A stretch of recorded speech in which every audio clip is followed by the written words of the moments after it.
What's going on? Boys, arm yourselves. Life stuff. I finally finished The Crowd. It took a little over 3 months because I'm lazy, and also because every page of this book is stuff you know, but either never put words to or couldn't have said as well. I forced myself to finish it today because it's been a stressor worming around in the back of my mind. And we'll start this video with the last 2 pages. Okay. If we examine in their main lines the genesis of the greatness and of the fall of the civilizations that preceded our own, what do we see? At the dawn of civilization, a swarm of men of various origin, brought together by the chances of migrations, invasions, and conquests. Of different blood, and of equally different languages and beliefs, the only common bond of union between these men is the half-recognized law of a chief. The psychological characteristics of crowds are present in an eminent degree in these confused agglomerations. They have the transient cohesion of crowds with their heroism, their weaknesses, their impulsiveness, and their violence. Nothing is stable in connection with them. They are barbarians. At length time accomplishes its work. The identity of surroundings, the repeated intermingling of races, the necessities of life in common exert their influence. The assemblage of dissimilar units begins to blend into a whole to form this race. That is, an aggregate possessing common characteristics and sentiments to which heredity will give greater and greater fixity. The crowd has become a people, and this people is able to emerge from its barbarous state. However, it will only entirely emerge therefrom when, after long efforts, struggles necessarily repeated, and innumerable recommencements, it shall have acquired an ideal. The nature of this ideal is of slight importance. Whether it be the cult of Rome, the might of Athens, or the triumph of Allah, it will suffice to endow all the individuals of the race that is forming with perfect unity of sentiment and thought. At this stage, a new civilization, with its institutions, its beliefs, and its arts, may be born. In pursuit of its ideal, the race will acquire in succession the qualities necessary to give it splendor, vigor, and grandeur. At times, no doubt, it will still be a crowd, but henceforth, beneath the mobile and changing characteristics of crowds, is found a solid substratum, the genius of the race which confines within narrow limits the transformations of a nation and overrules the play of chance. After having exerted its creative action, time begins that work of destruction from which neither gods nor men escape. Having reached a certain level of strength and complexity, a civilization ceases to grow, and having ceased to grow, it is condemned to a speedy decline. The hour of its old age has struck. This inevitable hour is always marked by the weakening of the ideal that was the mainstay of the race. In proportion as this ideal pales, all the religious, political, and social structures inspired by it begin to shaken.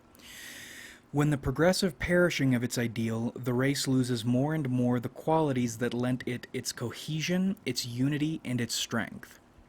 The personality and intelligence of the individual may increase, but at the same time this collective egoism of the race is replaced by an excessive development of the egoism of the individual, accompanied by a weakening of character and a lessening of the capacity for action. What constituted a people, a unity, a whole, becomes in the end an agglomeration of individualities lacking cohesion, and artificially held together for a time by its traditions and institutions. It is at this stage that men, divided by their interests and aspirations, and incapable any longer of self-government, require directing in their pettiest acts, and that the state exerts an absorbing influence.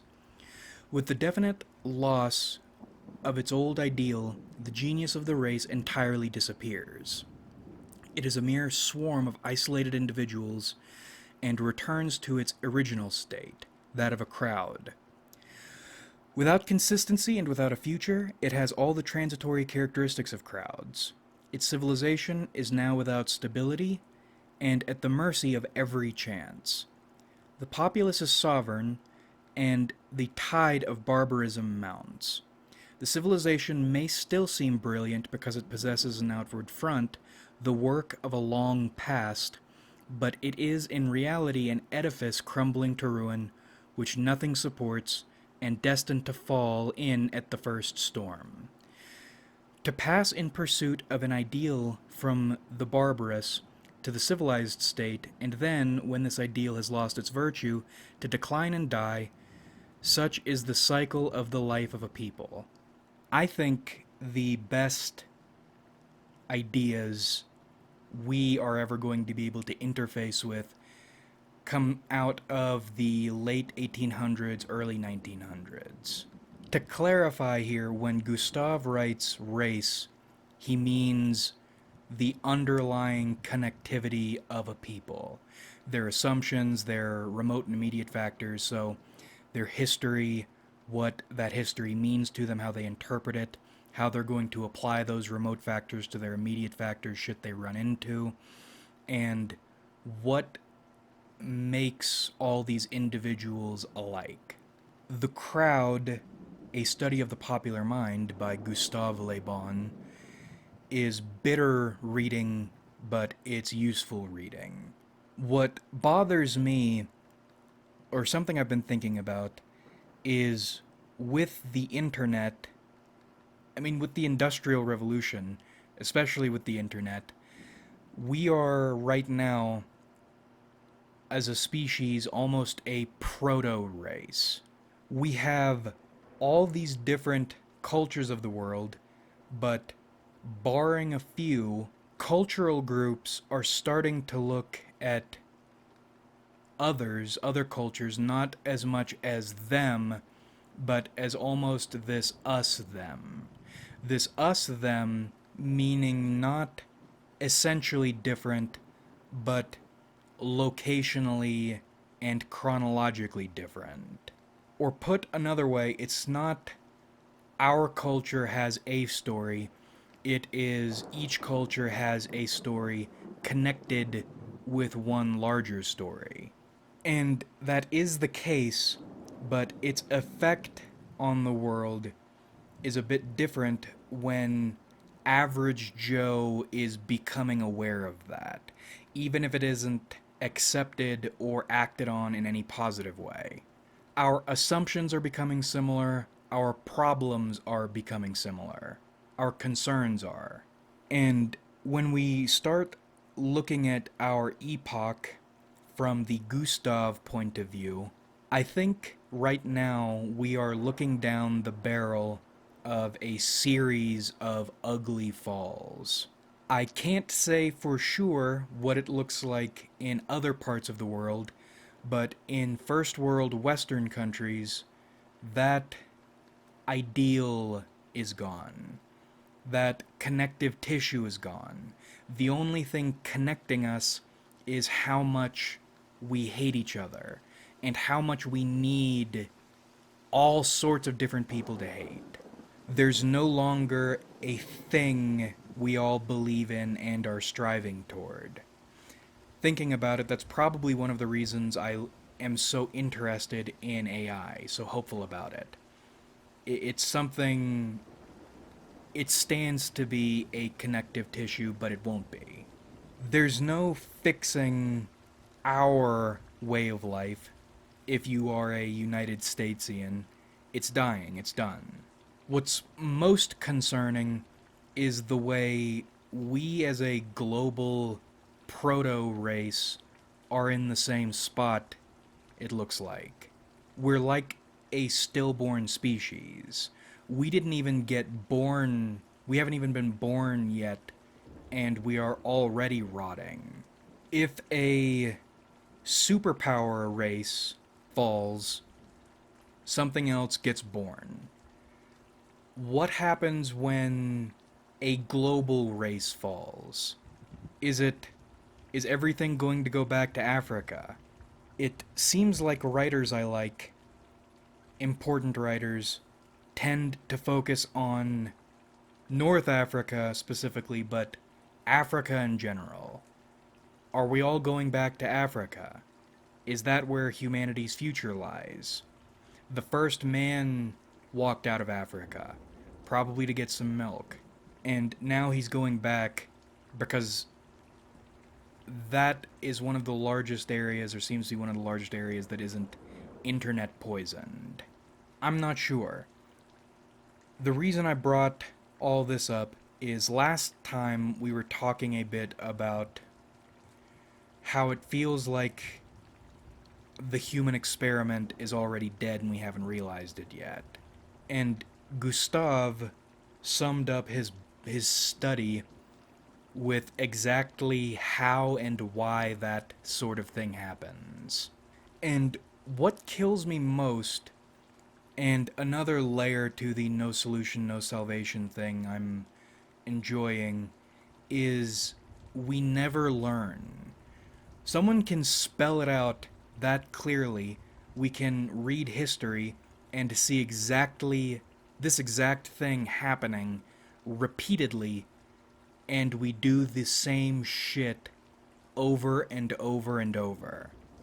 We never learn. And if that's the case, then maybe there's a reason for that. On the global level, you could say people die, those lessons are forgotten and you have to experience them. But look at it on a personal level.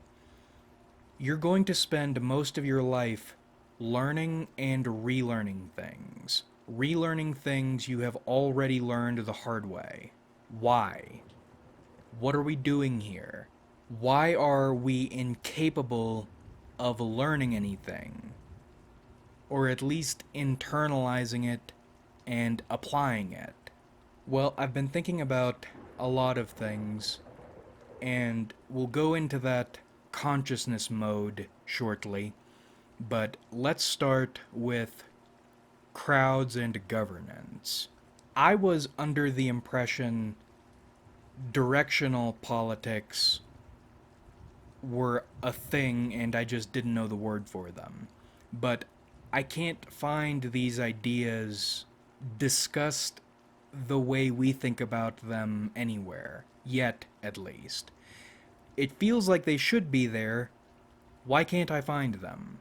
I hate politics because it's useless, and that's another thing the crowd goes into at length. But I was trying to build a word for the SOA political outlook, and I came up with anarcho-directional. There isn't a stateless utopia to strive toward. If you managed to create anarchy, then people who want power and know how to get it and use it are going to take that opportunity to slip in and take control and build something, probably something worse. Well, maybe not actually something worse, because they wouldn't have the time to be as sophisticated. But the point is, someone's going to take power because people like power. Your utopia can't exist with humans. But knowing there is no finish line, there is no mission accomplished, we are still going to move in an anti-state direction. And we do that because power needs to be challenged and destroyed. You're never going to destroy power completely because people naturally want power. It's mowing the grass, not tearing up the roots, because number one, you can't tear up the roots, and number two, if you did, if you managed to, it wouldn't be a world worth living in. So our political outlook is not really a political outlook. It's more just trimming power, especially bad power, wherever it crops up. And on the other side are people who do want power, who do want that monopoly on force, the ability to impose their will on you. They, in some form, are always building and scheming, and we are always observing and tearing down, or limiting. And none of these ideas necessarily matter. They're more like observations. I don't like dealing with them. But when you think about them, where does this put us? When you start looking at governance not as political ideology moving toward one utopia, but instead as forces moving in a bunch of different directions, what do you end up with? You end up with a disc with a bunch of different strings attached to it, and people all pulling on those strings. The disc is society. The strings and people pulling on them are different basic forces about organization or about life. I don't know what you would call them. Regardless, nobody chooses where the disc ends up.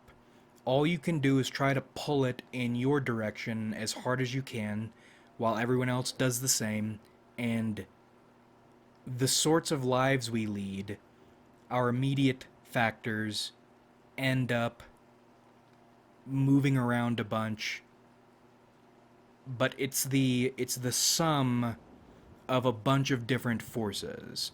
Like Warhammer, the great game. Who is ascendant?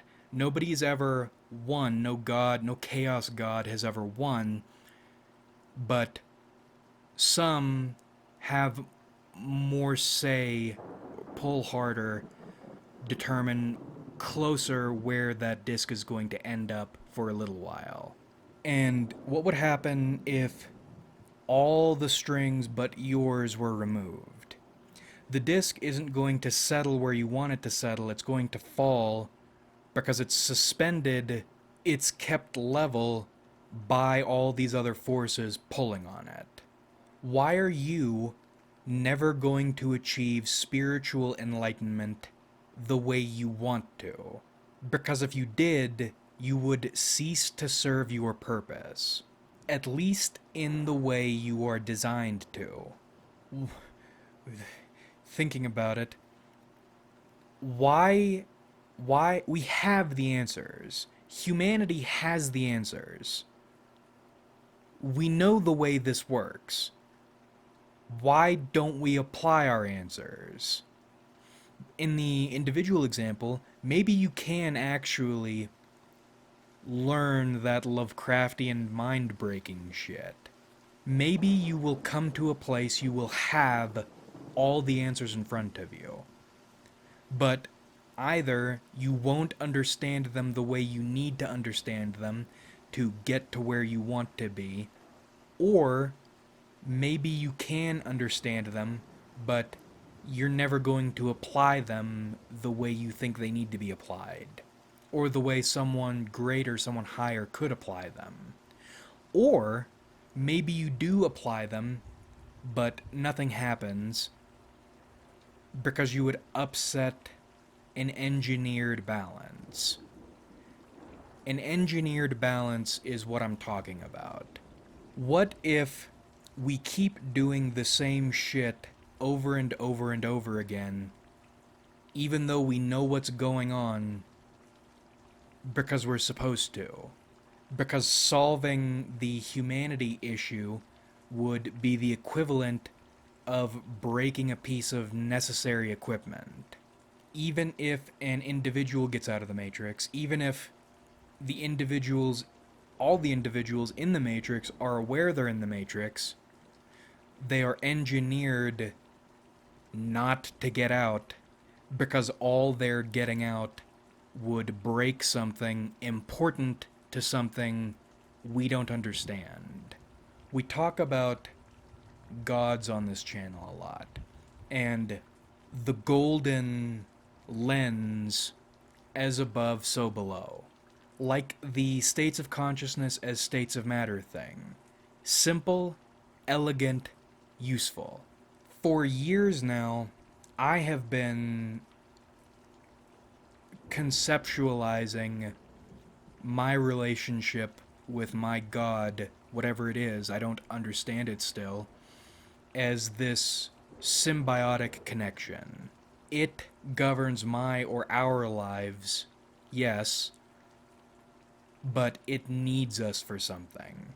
And that got me thinking about white blood cells and the cells human god thing is not a groundbreaking way to think about spirituality or spiritual possibility. I often see it deployed in the do you think about your cells? No. Then if there is a God, then it doesn't think about you way. But I think the cells thing is a useful model if you go a little bit further with it. And to preface, I'm not saying we are cells living within one greater thing, even that would be an earth thing. The point I want you to focus on here is the symbiotic reliance between higher consciousness and lower consciousness. The ways one can't exist without the other, or uses each other without actually interacting with each other. Now, your white blood cell. Your white blood cells don't know you. They couldn't comprehend your mind. They're not going to have a personal connection with you. And you don't have a personal connection with your white blood cells. Even if you wanted to try, the levels of consciousness are too different, and there are too many of the things. I mean, if we're talking about this from a very human point of view, but you are the greater being, but you couldn't exist without the hard work, the dedication of your white blood cells. In the same way, your white blood cells can't continue to exist if you die. You make a bad decision. So you can look at it as you two are greater and lesser beings, but if you do your job poorly, they die. If they do their jobs poorly, you die. You need each other. You are essential for each other, but you have no connection. There's a lot in this I haven't worked out. I'm trying to pull out what I can. Here, there isn't really a greater or lesser. Or there is a greater and lesser, but it almost doesn't matter because they are both essential. And you may be aware of each other on some level, but you don't understand each other and you share no personal connection.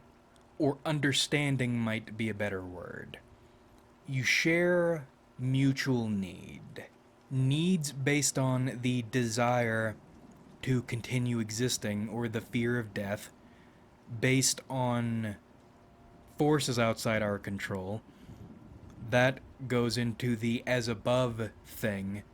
I would bet all my money if I could die right now and get a yes or no answer, a statistics screen at the end of the world. Are there higher consciousnesses? I would bet everything on yes. We can feel them even if we don't. I mean, how many of your cells do you think have any idea they constitute a body? Maybe one or two. We can feel them in the purposes we serve, the ways we are engineered, even if we don't or lack the capacity to understand those purposes and engineering decisions as such. What purpose does our bullshit existence serve? Our consistent shortcomings? I don't know. Personally, I think we are in something of a great game. But in the as above, so below outlook,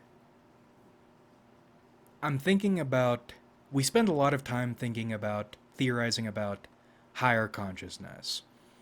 What about lower consciousness? We call it lower because, from our vantage, we view it as less active. There's less going on there. But Alan Watts said rocks have consciousness and deserve to be treated with respect.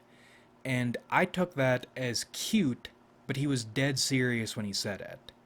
And sitting on that idea for a while, I think that is something that should be taken deadly seriously. A rock might be too much for the Hylic, but let's think about viruses.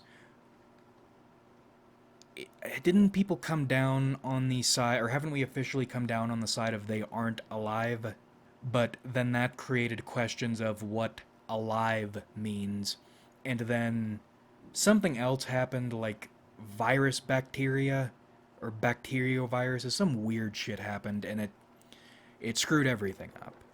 We view that life, if that is life, as lower because it isn't as complicated as we are. It There's no consciousness. We view animals as lower because they aren't self-aware, even though clearly they are conscious. And weird stuff is going on with animals right now in terms of sentience, which seems like it should have been obvious. Regardless, we view higher powers as higher powers because there is presumably far more complexity, sophistication, stuff going on, stuff so complicated we can't even comprehend it. And that's the key. We can't comprehend a virus's mind. And a virus's mind, if it has one, separate from a brain, of course, is degrees simpler than a god's mind would be, and we don't understand that virus's mind. Something we view as simpler and lower is not so far above us we can't understand it, but so far below us we can't understand it. Meaning, lower does not mean worse if we can't understand it. If it's so simple, why can't we understand it? Rocks are the next step because we feel certain they aren't alive. And maybe to our definition, they aren't alive. Well, they aren't alive, they're rocks. But, like Alan Watts, or as Alan Watts said, rocks have consciousness, they deserve to be treated with respect. Maybe rocks, something that is definitively not alive, does have a mind, but it's on a level so low we don't even debate about whether or not it would have one. Meaning a rock's mind is as inaccessible to us as God's mind is, and we can directly see rocks. And that got me thinking.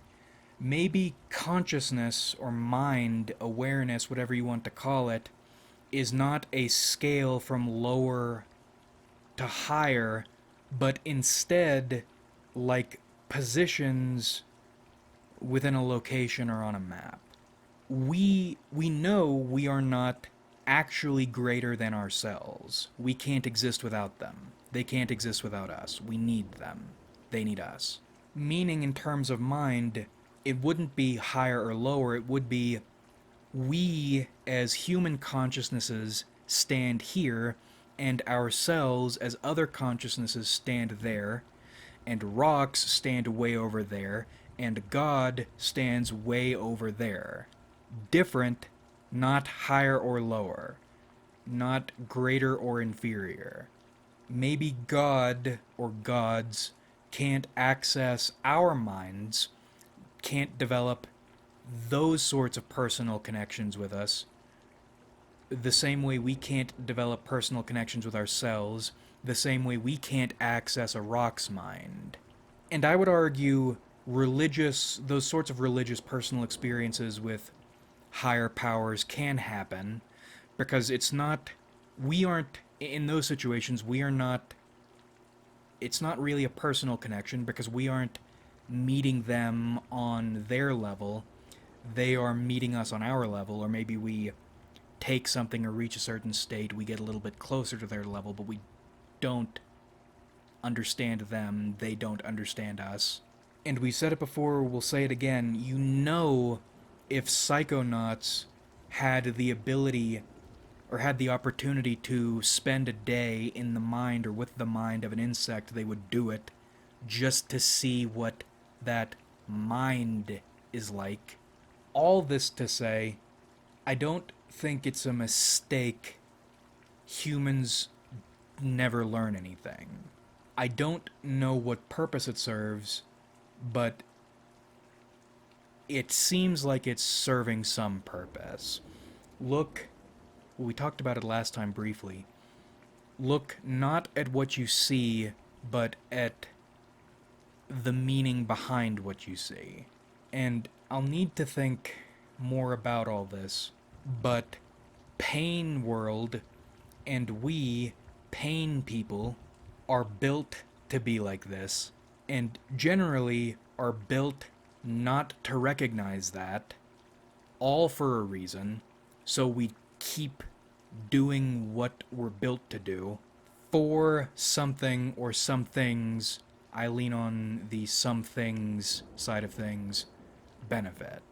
Your God says be a good battery. Mine says you're living in a dream world. But we're not going to let you out. But we just wanted to inform you that you are in a dream world, you are a battery. Would you take efforts to turn one of your attentive cells into a full-fledged human being? Probably not, and I'm good with that, but maybe. Who knows? Some people seem to think so. But if there are higher consciousnesses from our trying to make a general framework point of view, they, at least in that point of view, are rarely, if ever, explored, and those are the ones we pay most attention to. What is beginning to concern me is, and we are still thinking about, so we mentioned location earlier. That's good to keep in mind. We are still going to be using the higher and lower degrees thing.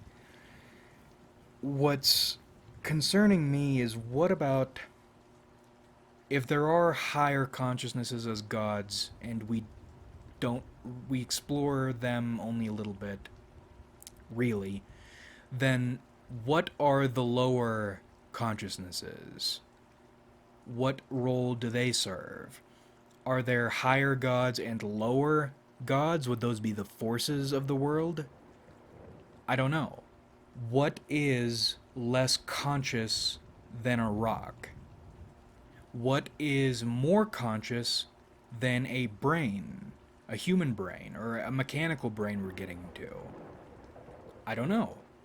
Our immune system handles sickness, but our immune system wouldn't be able to survive if we didn't feed ourselves. Are our gods doing something similar? Do we serve one purpose and they are protecting us from another force that we can't even wrap our minds around? I don't know. But I do know humans are engineered to be stupid and not learning and awful and cyclical. Humans are cyclical evil, and there's probably a reason for it. There are so many things I want to talk about, but we are running low on time, and figuring out how to format them correctly, put them in a way that makes them make sense or make them useful, is difficult. Figuring out how to put this video together was difficult. On the agenda, the spiritual framework, a state from the mid-20th century, steeped in spiritualism. That's going to be a difficult one. Pastel hoes and their consequences, and Damn it. Path of Acra. ACHRA. New game I've been playing. It's $10. Strongly recommend it. It reminds me a lot of Conan, but it's also in linked up with what we're talking about, and maybe we'll put that with the mid 20th century society thing. This path of enlightenment you walk by conquering the material world until you can step out of and above it. That is so gosh darn linked to what we're talking about today, but it didn't fit in. When I start videos, I have some ideas and I start talking and I let them link up or not. And that's what I wanted to talk about, but it never linked up. We'll have to keep that in mind. The Path of Acra and human ascendance. Drop swallows the ocean, the cell becomes man. And then description without substance, image without substance. We talked a little bit about it last time, but we didn't really get into it. Another thing to keep on the back burner. Like if you enjoyed, subscribe if you haven't.